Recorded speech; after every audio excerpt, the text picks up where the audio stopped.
Hello everyone, welcome to my channel Biochemistry Concepts. Today's video is about cofactor and coenzyme.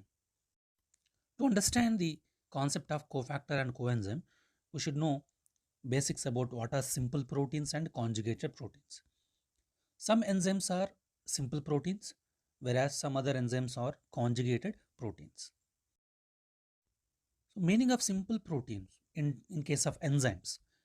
So enzymes which contain only amino acids, they are the simple proteins or simple enzymes. So they contain only amino acids, there is no other chemical group here. And coming to conjugated proteins, these are proteins which contain two parts. One is protein part and the other one is non-protein part. So the protein part is also called as the apoenzyme or apoprotein, whereas the non-protein part of the enzyme, that is conjugated or complex enzyme, is called as the cofactor. The conjugated proteins, so the protein part contains only amino acids.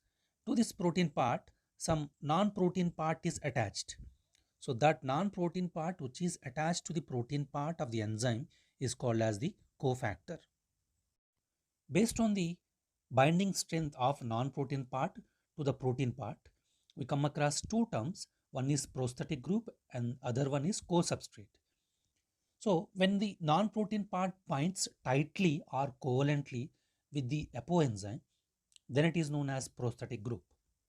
Whereas when the non-protein part binds loosely with the apoenzyme, then the non-protein part is known as co-substrate.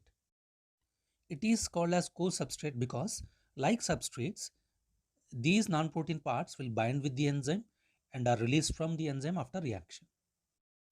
So the complex enzymes which contain the non-protein part are also called as the holoenzymes. So the meaning of holoenzyme is they contain two parts, one is apoenzyme and the other one is the non-protein part.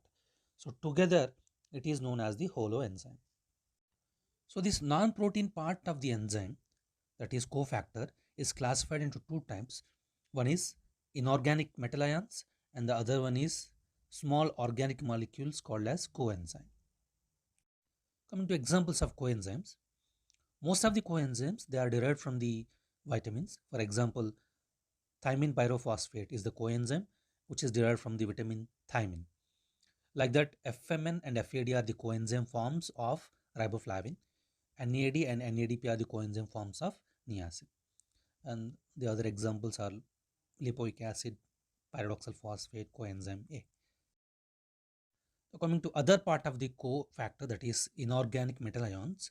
So these metal ions are required for the activity of the enzymes. For example, zinc is required for the activity of carbonic anhydrase, carboxypeptidase, and alcohol dehydrogenase. Same way, the remaining metal ions are also required for the activity of different enzymes.